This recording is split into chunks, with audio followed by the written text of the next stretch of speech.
در شرایط بحرانی مردم به شکل طبیعی چشم صاحبان قدرت می‌دوزند تا گره از کار فروبسته جامعه باز کنند.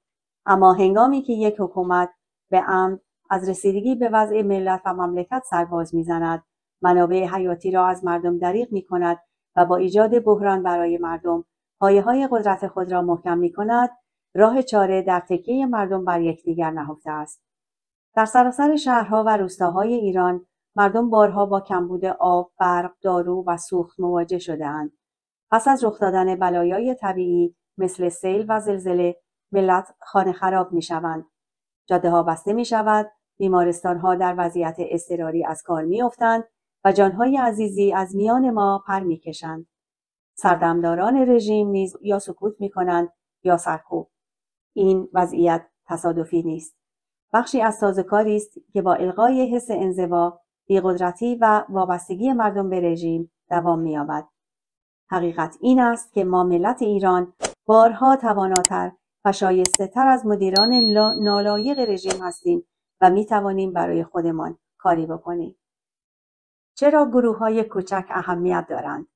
در طول تاریخ و در گوشه گوشه جهان، گروه‌های کوچک قابل اعتماد، ستون فقرات تاب‌آوری مدنی و نبرد با تاریکی بودند.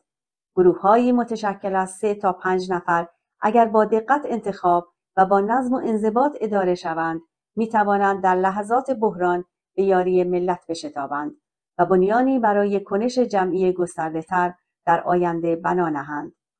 امکان نفوذ رژیم در این گروه‌ها پایین است، هماهنگی درونی ساده‌تر و در برابر تهدیدهای ناگهانی تاب‌آوری بالایی دارند. این ساختار که آن را احیای گارد جاویدان ایران باید دانست، به شهروندان ایرانی امکان می‌دهد بی آنکه بی جهت در معرض خطر قرار بگیرند، نقش مؤثری بر سرنوشت خودشان ایفا کنند. این گروه‌ها بر پایه اعتماد، مسئولیت مشترک و شناخت دقیق محیط محلی شکل می‌گیرند. چند همسایه معتمد می‌توانند در بحران‌ها منابع را میان مردم تقسیم کنند، اطلاعات درست را منتقل کنند، خانواده‌های آسیب‌پذیر را یاری دهند و در لحظات گسترش ترس، روحیه جمعی را حفظ کنند. یک اقدام سازمان یافته کوچک، مثلا کمک به همسایه‌ها در زمان کمبود یا هماهنگی برای امدادرسانی هنگام بحران، می‌تواند سراسر یک محله را به مسیر همکاری و همبستگی ببرد. هنگامی که ده‌ها و صدها گروه از این دست به طور مستقل ولی همزمان عمل کنند، شبکه‌ای زنده از تاب‌آوری شکل می‌گیرد که هیچ ساختار سرکوبگری قادر به مهار آن نیست. از همه مهمتر، تشکیل چنین گروه‌هایی حس عاملیت و تعلق را به ایرانیان باز می‌گرداند. ما مردم به جای انتظار منفعلانه و رفتار واکنشی می‌آموزیم که بر شانه‌های یکدیگر تکیه کنیم. این نگرش ما را در برابر بلایای طبیعی و همچنین آسیب‌های عمدی رژیم نیرومند ساخته و بنیانی می‌ریزد برای آینده‌ای که در آن شهروندان ایرانی مملکت خود را سامان بدهند و برای سرنوشت آن تصمیم بگیرند. تشکیل یک گروه کوچک، تاب‌آوری در حلقه‌ای محدود از اعتماد آغاز می‌شود. اندازه مطلوب برای چنین گروهی 3 تا 5 نفر است. به قدر کافی بزرگ برای اقدام و به اندازه کافی کوچک برای هماهنگی ساده و کاهش خطرات امنیتی. در این مقیاس همه اعضای یکدیگر را از نزدیک می‌شناسند و به جای اتکا به سازوکارهای رسمی بر سابقه و اعتماد شخصی تکیه دارند. انتخاب افراد مناسب مهمترین گام است. از کسانی آغاز کنید که آنها را عمیقاً و به خوبی می‌شناسید. اعضای خانواده، دوستان نزدیک و قدیمی یا همسایگانی که پیشتر رازداری و همدلی از خود نشان داده‌اند. از افرادی که رفتارشان غیرقابل پیش‌بینی است، در حفظ اطلاعات سهل‌انگارند یا انگیزه‌های شخصی سودجویانه دارند، پرهیز کنید. گروهی که بر اعتماد واقعی بنا شده باشد، به مراتب از گروهی که به سرعت و با غریبه‌ها تشکیل شده نیرومندتر است. گام اول این است که یک کاغذ خودکار بردارید و نام افرادی با مشخصات بالا را به ترتیب اولویت روی آن بنویسید. سپس با تک تک آنها بر اساس همان ترتیب تماس بگیرید و یک قرار حضوری برای نوشیدن چای یا قهوه بگذارید. صحبت درباره تشکیل گروه را نه از طریق تلفن که در همان قرار حضوری مطرح کنید. پس از تعیین هسته اولیه گروه بر اساس اصول پایه توافق کنید. این اصول باید ساده اما برای همه روشن و الزامی باشند. حفاظت از هویت و امنیت یکدیگر. کنش در جهت حمایت از جامعه، نه آسیب به مردم. حفظ اسرار به صورت درونگروهی و مطلق. پرهیز از استفاده غیر ضروری از شیوه‌های ارتباط دیجیتال. کار صبورانه و منضبط، نه عجولانه و هیجانی. رسیدن به تفاهم در زمینه‌های اصولی و اساسی را تبدیل به فرایندی فرسایشی و بیپایان نکنید. به یاد داشته باشید که کشاندن گروه‌ها به ورطه بحث‌های بیپایان و جلوگیری از برنامه‌ریزی برای اقدامات عملی اتفاقاً یکی از تکنیک‌های اعضای نفوذی رژیم است. بهتر است به دنبال تفاهم بر سر یک سری اصول و روش‌های حداقلی باشید. محل و شیوه ارتباط با همدیگر را مشخص کنید. در مراحل نخست، دیدارهای حضوری در مکانهای آرام و خلوت از ارتباط با گوشی و ابزارهای مثل تلگرام و واتساپ ایمن‌تر است. جلسات را کوتاه و متمرکز نگه دارید. از یادداشت کردن حرفها مگر در موارد کاملا ضروری خودداری کنید و در صورت اجبار بلافاصله پس از استفاده آنها را با اطمینان حذف کنید. ارتباطات دیجیتال باید زمانی صورت بگیرد که همه اعضا با اصول پایه امنیت دیجیتال آشنا باشند. برخی گروه‌ها ممکن است بخواهند نقش‌های ساده و منعطفی را بسته به مهارت و شخصیت اعضا تعریف کنند. این کار اختیاری است.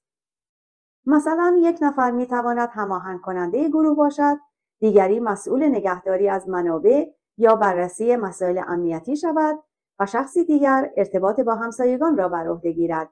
نقش‌ها می‌توانند چرخشی یا غیر رسمی باشند. مهم آن است که هر کس مسئولیت خود را بداند و همه مسئولانه عمل کنند. به خاطر بسپارید که این گروه یک حزب سیاسی یا یک جنبش علنی نیست. نیروی شما در پنهانکاری، اعتماد متقابل و انعطاف پذیری نهفته است. این گروه قلب تپنده تاب‌آوری است که برای پشتیبانی از خانواده‌ها و مردم در زمانهای سخت و دشوار طراحی می‌شود و می‌تواند در بزنگاه‌های آینده به هسته‌ای باثبات برای اقدامات هماهنگ‌تر تبدیل شود.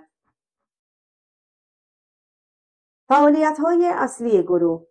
قدرت یک گروه کوچک در اقدام‌های روشن و ساده‌ای نهفته است که با انضباط انجام می‌گیرد. این فعالیت‌ها را می‌توان در دو دسته اصلی جای داد: تاب‌آوری مدنی، به عبارتی یاری رسانی به یکدیگر و به مردم در بحران‌ها و نبرد با تاریکی برای نجات میهن.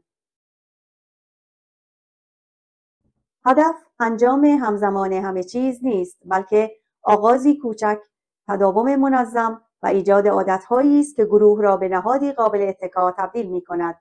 از این رو، فعالیت‌های نخستین گروه شما حتی می‌تواند در قالب کتابخوانی جمعی، کوهنوردی و یا فعالیت‌های ورزشی، فرهنگی، هنری دیگر باشد.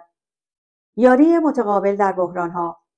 در شرایط اضطراری ملی یا بحران‌های ساخته دست رژیم، به عنوان مثال خاموشی‌ها، کمبود آب، شوک‌های قیمتی یا بلایای طبیعی، گروه‌های کوچک می‌توانند سریع‌تر وارد عمل شوند. آنها می‌توانند منابع ضروری مثل آب، غذا یا دارو را با مردم به اشتراک بگذارند. از همسایگان آسیب‌پذیر مانند سالمندان یا خانواده‌هایی که کودک دارند سرکشی کنند و کمک‌های عملی مثل حمل و نقل یا بردن افراد به بیمارستان‌ها و کلینیک‌ها را سامان دهند. این اقدامات گرچه کوچک به نظر می‌رسند، اما جان ملت را نجات می‌دهند و اعتماد محلی را به شدت تقویت می‌کنند.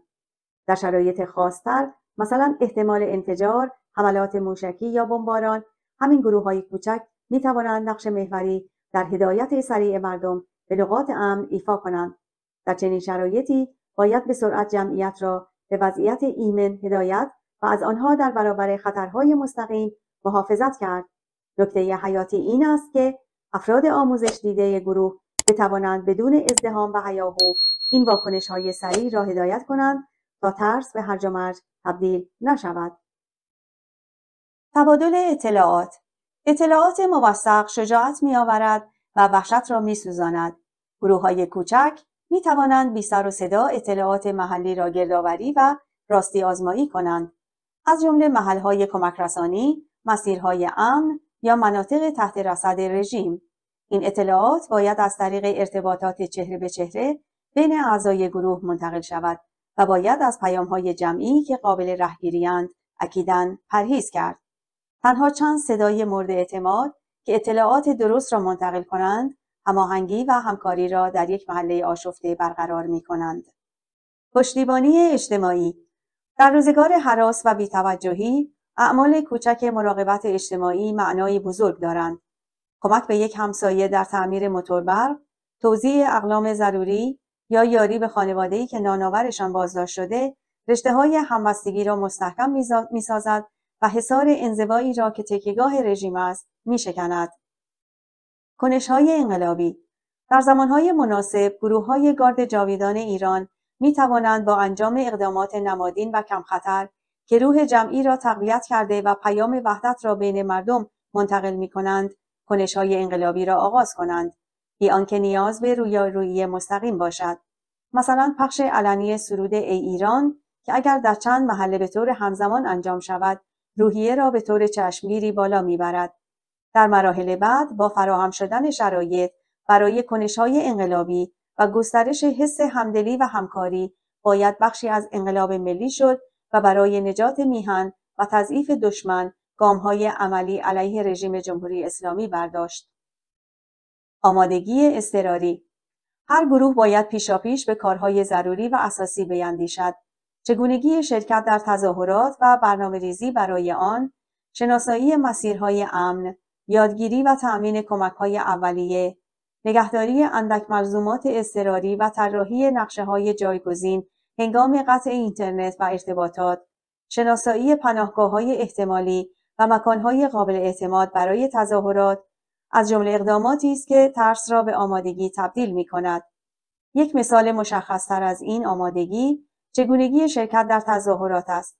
پوشیدن لباس ساده و کفش راحت، داشتن ماسک، شال و عینک محافظ برای مقابله با تیرهای ساچمه‌ای و گاز اشک‌آور و جلوگیری از شناسایی چهره حیاتی است. به جای گوشی شخصی از تلفن ساده با اطلاعات پاک شده استفاده کنید و تنها وسایل ضروری مثل بطری آب، مقدار اندکی پول نقد، وسایل سبک کمک‌های اولیه و در صورت امکان لباس اضافه برای تغییر ظاهر را همراه داشته باشید تا آسیب‌های اطلاعاتی و امنیتی به حداقل برسد. نمونه دیگر، تمرین واکنش‌های فوری هنگام وقوع حمله است. اعضای گروه باید از قبل بدانند در صورت انفجار یا هشدار حمله هر عضو گروه کجا می‌رود و چگونه رفتار می‌کند. مثلا در فضای بسته یا باز باید به سرعت مسیرهای خروج را مدیریت کرد، افراد را به پناهگاه‌های امن هدایت نمود و برای مقابله با خطرات ثانویه مدت کافی در پناه ماند. پشتیبانی روانی. سرکوب ممتد باعث فرسودگی، اضطراب و احساس تنهایی می‌شود. گروهی نیرومند است که اعضایش به وضعیت روانی یکدیگر توجه کنند، به همدیگر دلگرمی بدهند و در لحظات دشوار پشتیبان هم باشند. تماس منظم، گفتگوهای صادقانه و جشن گرفتن برای پیروزی‌های هرچند کوچک روحیه ما را پایدار نگه می‌دارد. اصول ارتباط و امنیت. با سرکوب شدیدی که از رژیم می‌شناسیم، ارتباطات سست و بی‌قاعده بزرگترین عامل نفوذ، بازداشت و فروپاشی اعتماد است. امنیت شما به عادتهای منظم، خط و مرزهای روشن و اصرار بر ناشناس ماندن وابسته است. قواعد طلایی. گروه را کوچک نگه دارید و از گسترش بی‌دلیل آن بپرهیزید. اطلاعات را تنها بر اساس ضرورت مطلق با دیگران به اشتراک بگذارید. از ذکر نام‌ها و جزئیات قابل شناسایی در قالب نوشتاری یا دیجیتال خودداری کنید. هرگز اطلاعات حساس را به افراد یا گروه‌های ناشناس ارسال نکنید، حتی اگر همسو به نظر برسند. از لاف‌زنی، گمانه‌زنی یا طرح برنامه‌ها در شبکه‌های اجتماعی پرهیز کنید. ارتباط امن. تا حد امکان دیدار حضوری در مکان‌های خلوت و مطمئن امن‌ترین شیوه است. اگر ارتباط دیجیتال اجتناب ناپذیر بود، از برنامه‌های رمزگذاری دو سویه با پیام‌های محو شونده استفاده کنید. دو اپلیکیشن سیگنال و سژن در این زمینه امن‌ترین محسوب می‌شوند. گفتگوها را کوتاه، متمرکز و بدون ذخیره اطلاعات حساس نگه دارید. از بارگذاری اطلاعات در اینترنت، گرفتن اسکرین شات و ارسال مجدد پیام‌ها پرهیز کنید. اپلیکیشن سیگنال از رمزگذاری انتها به انتها استفاده می‌کند که سطح امنیت بالایی را برای شما به همراه دارد. در سیگنال امکان پاک شدن خودکار پیام‌ها به صورت دوره‌ای وجود دارد. علاوه بر این، سیگنال امکان ارتباط از طریق نام کاربری را دارد و می توانید به جای شماره تلفن برای ارتباطاتتان از نامگذاری استفاده کنید. تفکیک و لایه‌بندی. هر گروه باید به طور مستقل عمل کند. اتصال گروه‌ها به شبکه‌های بزرگتر تنها در صورت ضرورت مشخص و زمان محدود و صرفاً از طریق واسطه‌های شخصی قابل اعتماد مجاز است. در صورت نفوذ به یک گروه، دیگر گروه‌ها نباید آسیب ببینند. هیچ فرد یا گروهی نباید به تصویر کامل فعالیت‌های گسترده دسترسی داشته باشد. پرهیز از ردپای دیجیتال. تلفن‌ها و حساب‌های آنلاین آسان‌ترین درگاه نفوذ رژیم هستند. از ذخیره فهرست اعضا یا برنامه‌ها روی گوشی، تبلت یا لپتاپ بپرهیزید. از پیامک، ایمیل یا شبکه‌های اجتماعی برای هماهنگی استفاده نکنید. موقعیت مکانی غیر ضروری را خاموش کنید و فرض را بر این بگذارید که هر آنچه نوشته یا ضبط شود دیر یا زود ممکن است به دست دیگری بیفتد. پروتکل‌های اضطراری. در صورت بازداشت یا آسیب یکی از اعضا، بلافاصله تمام ارتباطات دیجیتال با او را قطع کنید. از واکنش شتاب زده پرهیز کنید. اطمینان از آرام شدن اوضاع و رفع خطر زمان میبرد. صبور بمانید و شرایط را رصد کنید. محل دیدار و روش ارتباط را حتما تغییر دهید. حتی اگر نکات امنیت دیجیتال کاملا رعایت شود، باز هم ممکن است در صورت بازداشت مأموران امنیتی به محتوای پیام‌های شما دسترسی پیدا کنند. مثلا اگر گوشی شما در حالت باز به دست آنها بیفتد یا مجبور شوید تحت فشار رمز گوشی را به آنها بدهید.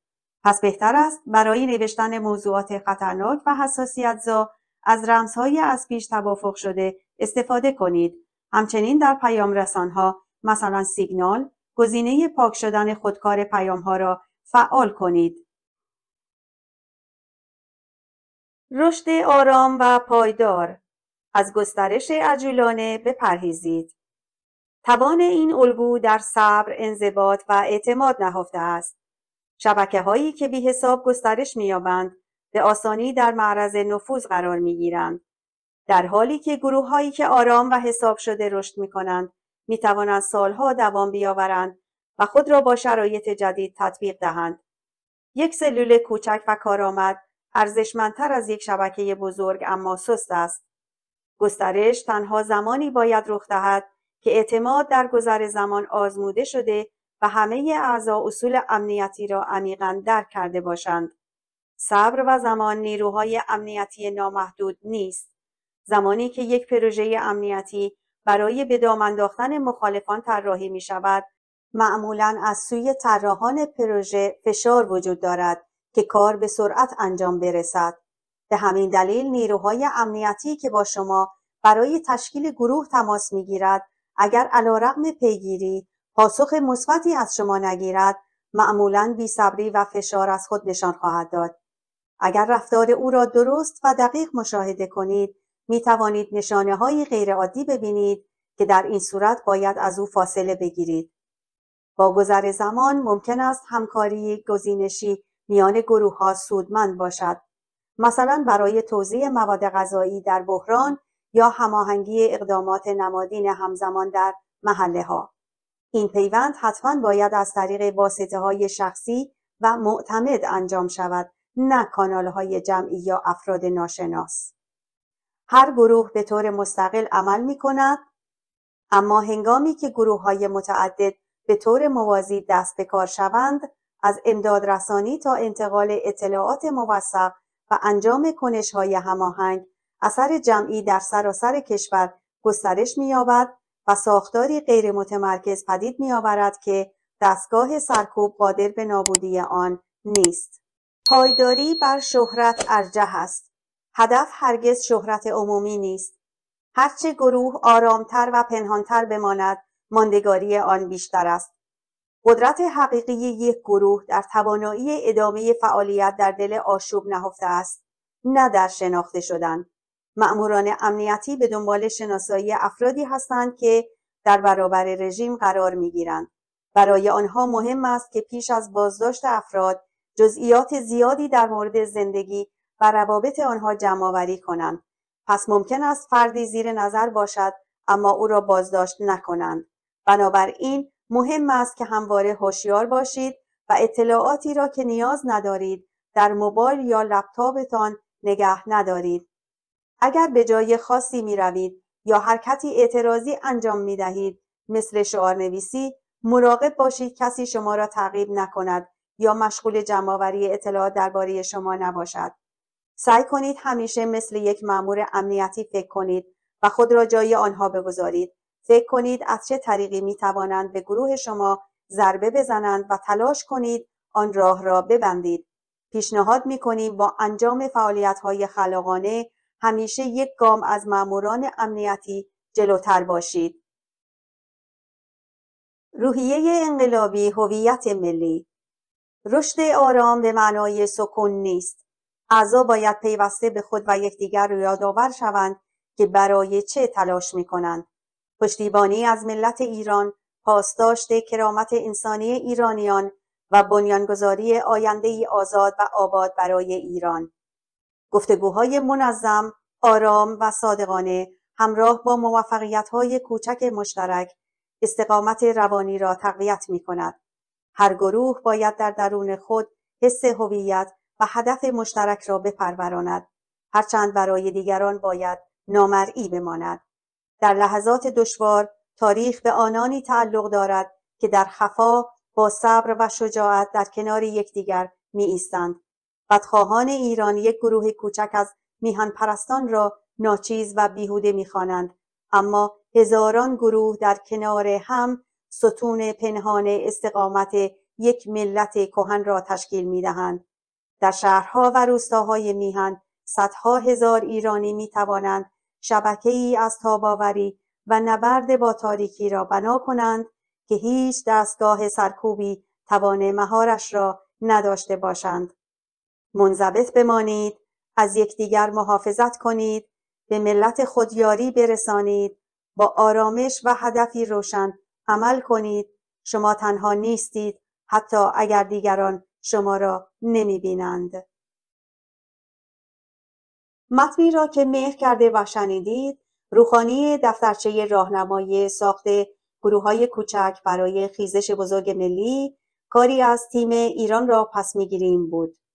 باشد که تک تک ما ایرانیان بنابر وظیفه ملی که بر ما سنگینی می‌کند، با ساخت گروه‌های 3 تا 5 نفره و با بکارگیری نکات کاربردی و امنیتی که در این دفترچه آمده، خود و محیط پیرامون خود را برای رستاخیز نهایی آماده سازیم تا میهن عزیزمان را از دست جمهوری اشغالگر اسلامی پس بگیریم. نور بر تاریکی پیروز است. پاینده ایران، جاوید شاه. سپاسگزاریم که در کنار ما بودید. تلاش ما بر این است تا با گفتگو درباره ایران شمع کوچکی در مسیر راه آزادی کشور عزیزمان بیفروزیم. با لایک، کامنت و سابسکرایب کردن کانال ما را در این مسیر یاری رسانید. بدرود.